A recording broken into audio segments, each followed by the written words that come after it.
Good morning, children. We are studying 17th chapter of economics, that is economic problems, challenges of poverty and unemployment. Right.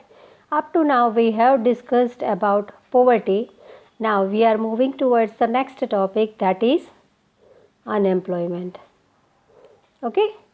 Today we will discuss about unemployment and what is unemployment and its types. Okay, so among current problem, one of the major problem is unemployment, and this problem is crucial. Poverty originates due to unemployment. Employment नहीं है तभी तो poverty है, right? So poverty का basic reason अगर देखें तो that is also unemployment. Unemployment is the major and crucial problems among the economic problems of the country, and this is a long term problem and has got deep rooted in economy. It is a long term problem, right? Because within a few days we cannot come out or come up with the situation which has been created for a long period of time. तो हर एक को employment देना possible एक ही time पे नहीं है. It will take long period of time to cope up with these situations, and maximum countries of the world are facing this problem, right? ऐसा नहीं है कि इंडिया में ही अनएम्प्लॉयमेंट है, पर वर्ल्ड के बहुत सारे कंट्रीज़ है उसमें भी ये अनएम्प्लॉयमेंट की सिचुएशन है. Okay, right. Now so this is a common problems which are affecting many people in the world. There have been many debris on the core causes of unemployment even in United States, right? तो ये situation only India में नहीं है, but the developed country like US, they are also having such kind of problems, and this nation can be said as an economic stable nation in the world, right? But still there is a problem of unemployment. So it can be defined in terms of its cause and severities, right? तो unemployment को define करने के अलग अलग Nations के अलग अलग तरीके हैं. मतलब कि हर एक नेशन में एक ही तरीके की सिचुएशंस नहीं है. हर एक nations are having different type of situations and they have different reasons according to that they are counting it, right? So that rate here it is given about US, that is 8% from 9 to 4%. So unemployment is a serious problem, and most of the nations among the world that are facing this situation. Now what is unemployment? Unemployed person means not working, right? Willing and able to work. A person is willing to work. He is having a capability to work, but still they are not getting a work. Actively seeking a job and willing to accept a job at the prevailing market wage. जो market में wage means rate के जो salary या जो भी है वो उसके according to his abilities that are paid, and he is ready to take that, but still they are not getting job, right? So these kind of person is counted as an unemployed. Means one who is adult, whose age is 15 to 60, means above 15 and up to the age of 60, who is ready to work at the prevalent market rate of wage, has energy to work and has qualification to work. उसके पास energy है, qualification है, work करने के लिए ready है. Who is in search of A work but is not getting it, right? वो job के लिए एफर्ट्स भी करता है पर फिर भी उसको नहीं मिलता.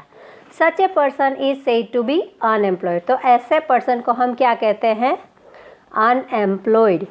And such type of condition in group is called unemployment. तो ऐसी कंडीशन हो ग्रुप में, right, means group of people of unemployed persons that are called counted as a unemployment.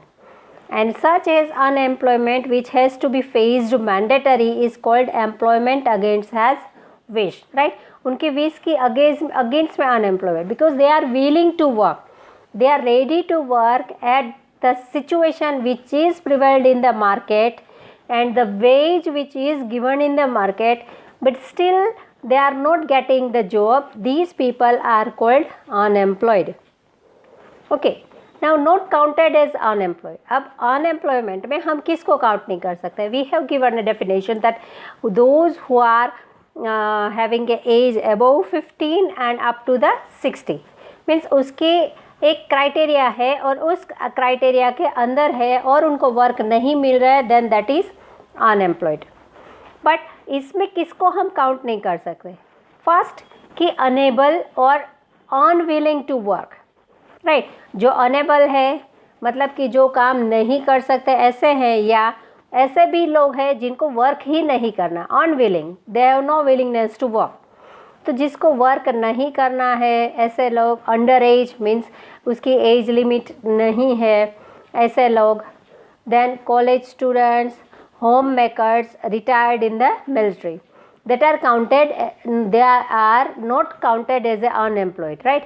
इसको हम unemployed काउंट नहीं कर सकते बिकॉज इसमें ऐसे लोग हैं जिनको जो वर्क नहीं कर सकते, या तो जिनकी इच्छा नहीं है, कॉलेज के स्टूडेंट्स है जो अपनी अभी जो डिग्री एग्ज़ाम्स है वो उन्होंने कंप्लीट नहीं की है, उसके अलावा होम मेकर्स, राइट, जो हाउसवाइफ है, और तो उनको हम काउंट अनएम्प्लॉयमेंट में काउंट नहीं कर सकते. और उसके अलावा जो रिटायर्ड पर्सन है they are not counted as then above that those who are weak, handicapped, sick और ओल्ड. जो वीक है, हैंडीकैप्ड है, बीमार है और जो ओल्ड एजेड है they are not counted as, they are not considered as an unemployed. उनको हम अनएम्प्लॉय में कंसिडर्ड नहीं कर सकते, right?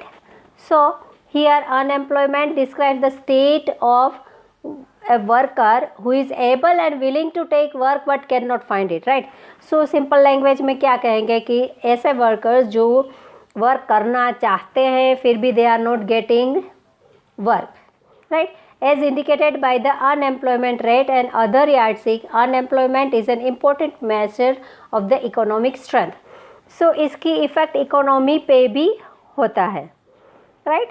And a high unemployment rate generally indicates as an economy in recession with few job opportunities, while a low employment rate points to an economy running at or near full throttle, right? तो ऐसा country जहाँ पे unemployment बढ़ता जा रहा है, employment की कोई रिक्वायरमेंट नहीं हो सकती, या ऐसी कोई टेक्नोलॉजी की वजह से या कोई भी रीजंस की वजह से अगर एम्प्लॉयमेंट नहीं बढ़ा सकता कोई नेशन, तो धीरे धीरे उस नेशन का फॉल होता है. मतलब कि वहाँ पे पॉवर्टी भी बढ़ती है, उसके अलावा बेकारी भी बढ़ती जाती है, राइट? तो जॉब अपॉर्चुनिटीज़ गवर्नमेंट की ये रिस्पॉन्सिबिलिटी है कि जॉब अपॉर्चुनिटीज़ क्रिएट करते जाए. Okay, now next topic is type of unemployment. Total there are 6 types of unemployment: structural unemployment, cyclical unemployment, frictional unemployment, seasonal unemployment, disguised unemployment and next है educated unemployment, right? सबसे पहले बात करते हैं structural unemployment. Structural unemployment में ऐसी चीज़ें आती है कि स्पेशली ये कंट्री, ये हमारा कंट्री है that is economically is, it can be said it is backward and Orthodox. हमारा जो नेचर है या हमारी जो इकोनॉमी है वो बैकवर्ड है, मतलब कि इतनी टेक्नोलॉजी डेवलप नहीं है. जो डेवलप्ड कंट्री में जो फैसिलिटीज़ है वो सारी चीज़ें इंडिया में देखने को नहीं मिलते. इस even then we are orthodox means कोई भी एक चीज़ है जिससे हमारे, जैसे हम रिलीजियस से या हमारी माइथोलॉजी से जो कनेक्ट करते हैं, तो कुछ चीज़ें कुछ कास्ट नहीं करती काम, या ऐसी चीज़ें जो धर्म के रिलेटेड हो, तो ऐसे भी बहुत सारी भावनाएं हैं जिससे हम कनेक्ट करते हैं, तो उससे कहते हैं that is orthodox nature. Then social backwardness, traditional orthodoxy, customs, illiteracy, right. तो सोशल बैकवर्डनेस भी है and that we can say traditional orthodoxy, right. हमारा जो एक सिस्टम है, उसी सिस्टम में कि भाई पर्टिकुलर कास्ट के लोग हैं वो पर्टिकुलर काम ही कर सकते हैं. कोई छोटा काम हो या कोई अलग कास्ट जो करती है जिसे हम निम्न कक्षा का समझते हैं, तो ऐसे काम से कनेक्ट नहीं होते, राइट. तो बहुत सारी मान्यताएं भी यहाँ पे काम करती है. उसकी वजह से क्या होता है कि जो एम्प्लॉयमेंट बढ़ना चाहिए वो पॉसिबल नहीं होता, राइट. तो that is called structural unemployment. उसके अलावा जो फैसिलिटीज़ है, स्ट्रक्चरल फैसिलिटीज़ है, उसमें भी थोड़ी सी इफ़ेक्ट करती है ये सारी चीज़ें, जैसे ऑर्थोडॉक्सी नेचर है और बैकवर्डनेस है. फिर illiteracy also play an important part over here, right. फिर नेक्स्ट है साइक्लिकल, और we can say that is frictional, cyclical, right. तो ऐसा कि एक साइकिल की तरह, मीन्स कि सीज़न के हिसाब से या तो एक स्ट्रक्चर के हिसाब से जो सिस्टम चलना चाहिए वो पॉसिबल नहीं होता. तो उसकी वजह से बहुत सारे ऐसे चीज़ें हैं जो आपने देखे होंगे. कुछ लोग हैं जो सीज़न के हिसाब से काम करते हैं, राइट. कि सपोज़ कि भाई काइट फ्लाइंग का सीज़न है तो वो काइट्स बेचते हैं, फिर बाद में वो सीज़न ख़त्म हो जाए, दूसरा ही सीज़न शुरू हो जाए, तो उसके हिसाब से वो अपनी जो सेलिंग की चीज़ें हैं उनको चेंज करते हैं. सो that is called cyclical unemployment. तो एक सीज़न ख़त्म हो जाएगी, उसके बाद उसके पास ऐसा काम नहीं मिलता, या ऐसा भी नहीं होता कि पर्टिकुलर हर एक सीज़न में उसको हर एक काम में उसको प्रॉफिट मिले. थर्ड है फ्रिक्शनल. फ्रिक्शनल अनएम्प्लॉयमेंट क्या है कि when new technology introduced in place of old technology, labours remain unemployed for some times. This is called frictional unemployment. कोई भी नई टेक्नोलॉजी कहीं एक जगह पे आई तो जो लोग उस टेक्नोलॉजी का यूज़ करना जिसको नहीं आता या वो टेक्नोलॉजी के बारे में जो नहीं कर सकते, they will remain unemployed for a particular period of time. कुछ टाइम के लिए वो अनएम्प्लॉयड रह जाएंगे. So that is called frictional unemployed. Technology में चेंजेस की वजह से जॉब पे जो इफ़ेक्ट होता है that is called frictional unemployment. Next है seasonal unemployment. Seasonal unemployment is connected basically with the agriculture, right.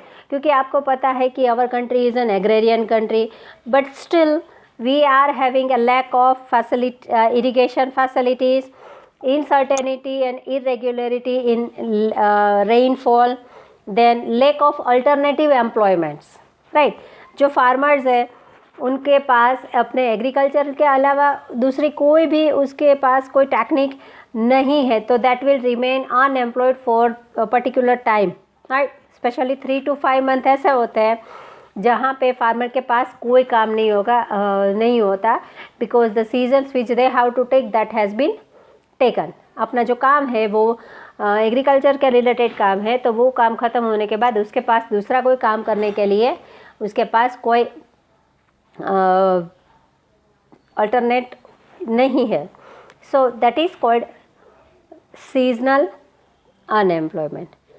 उसके बाद है डिस्गाइज्ड अनएम्प्लॉयड. डिस्गाइज्ड अनएम्प्लॉयमेंट मतलब कि स्पेशली जो इंडस्ट्रीज़ है या जो कोई भी इंस्टीट्यूशंस है वहाँ पे उसके रिक्वायरमेंट के हिसाब से वर्कर्स को रखा जाता है, राइट. सपोज़ कोई भी इंडस्ट्री है, उनको अगर प्रोडक्शन ज़्यादा करना है, उनको अगर बड़ा ऑर्डर मिला है, then they required more workers for particular days, right, और फॉर पर्टिकुलर टाइम पीरियड. तो उस टाइम में वो क्या करते हैं, एक्स्ट्रा वर्कर्स को रखते हैं, हायर करते हैं. पर जब वो ऑर्डर या वो काम ख़त्म हो जाता है उसके बाद उसको जाने देते हैं. That is called disguised unemployment, right. और दूसरा रीज़न ये भी है कि कभी कभी कोई भी इंडस्ट्रीज़ है उनका जो टर्नओवर है वो टर्नओवर कम हो जाता है, राइट, कि एक यूनिट में 70 वर्कर्स सपोज वर्क कर रहे हैं और अगर उस यूनिट का काम कम हो गया या तो उसका प्रोडक्शन कम हो रहा है और सेलिंग कम हो रहा है, तो वो क्या करेंगे, जितने भी वर्कर्स हैं उसमें से कुछ वर्कर्स को वो रिलीज़ कर देंगे. That is called disguised unemployment. Then industrial unemployment. Right, industrial unemployment में क्या होता है कि इंडस्ट्रीज़ में जब भी शॉर्ट टर्म या लॉन्ग टर्म के लिए वर्कर्स को रखा जाता है. राइट, तो जब भी ये इंडस्ट्रीज़ में वर्कर की डिमांड होगी, परमानेंट ज़्यादातर नहीं रखते, क्योंकि परमानेंट है तो then they have to keep it for a long period of time whether they required or not. तो सीजनल काम के हिसाब से अगर कुछ काम करना है then they will hire some of the people. And the last is 6th है educated unemployment. Educated unemployment means if a person has obtained at least secondary education on degree and is unemployed, he is called educated unemployment. तो कोई भी educated unemployment मतलब कि ऐसा unemployment जिसमें जो requirement है, बेसिक रिक्वायरमेंट, उतनी स्टडीज़ उसकी कंप्लीट नहीं होती. सपोज़ कि भाई हायर सेकेंडरी तक पढ़े हैं, मतलब कि 12th तक पढ़े, उसके बाद आगे का कोई भी कोर्स नहीं किया है. राइट, ना ही उसके पास डिग्री है, ना कोई पर्टिकुलर डिप्लोमा की जो रिक्वायरमेंट है वो नहीं है. तो उसके पास जो स्किल के रिलेटेड एक पर्टिकुलर डिग्री होनी चाहिए वो नहीं होती, then they are counted as educated unemployed. Right, so there are total 6 types of unemployment: structural, cyclical, frictional, seasonal, disguised and educated unemployment. So 6 types of unemployment are there that you have to study. Okay, then next comes unemployment in India. उसके reasons क्या हैं? Right, तो technological change, lack of skill based education, syllabus not updated regularly and lack of communication skill. These are the 4 major reasons of unemployment in India. सबसे पहला है कि technological change. जो developed country है उसमें जो टेक्नोलॉजी यूज़ होती है और वहाँ पे जो टेक्नोलॉजी का यूज़ होता है वो फास्टर होता है compare to us, and they do have that facilities. हमारा नेशन है वो इतना डेवलप्ड नहीं है कि वो सारी चीज़ें एक साथ एफर्ट कर सके. तो टेक्नोलॉजी में कभी कभी चेंजेस आता है. बाहर की टेक्नोलॉजी जब इंडिया में यूज़ होती है तो शुरू में क्या होता है कि सारे जो वर्कर्स है वो इन चीज़ों को नहीं कर पाते. राइट, सेकेंड है lake of skill based education. Education system हमारा है पर उसमें स्किल पे ज़्यादा उसमें ज़्यादा इंटरेस्ट नहीं दिया गया स्किल बेस्ड को. राइट, मीन्स वर्कशॉप्स होने चाहिए या उसके रिलेटेड जो प्रैक्टिकल नॉलेज है वो रिक्वायरमेंट है हर एक चीज़ की. तो बेसिकली जो हमारा एजुकेशन सिस्टम है उसमें भी चेंजेस रिक्वायर्ड है. तो जो एजुकेशन सिस्टम से कोई भी पास होके आता है और उसके पास अगर प्रैक्टिकल नॉलेज नहीं है then they can not get an advantages. Right, उसके बाद नेक्स्ट है कि सिलेबस नॉट अपडेटेड रेगुलरली. हमारा जो सिलेबस सिस्टम है स्कूल का, कॉलेजेस का, उसमें भी जल्दी से जो रिक्वायरमेंट है उसके हिसाब से उसमें चेंजेस नहीं आ रहा है. और नेक्स्ट है कि lack of communication skills. Knowledge हो पर कम्युनिकेशन स्किल अगर नहीं है then what you want to say to others that can not be cleared. So the concept and ideas if you cannot clear with others then definitely there will be a problem. right, तो communication skills होनी चाहिए. आजकल तो उसके लिए भी vocational classes और ये सारी चीज़ें चलती है.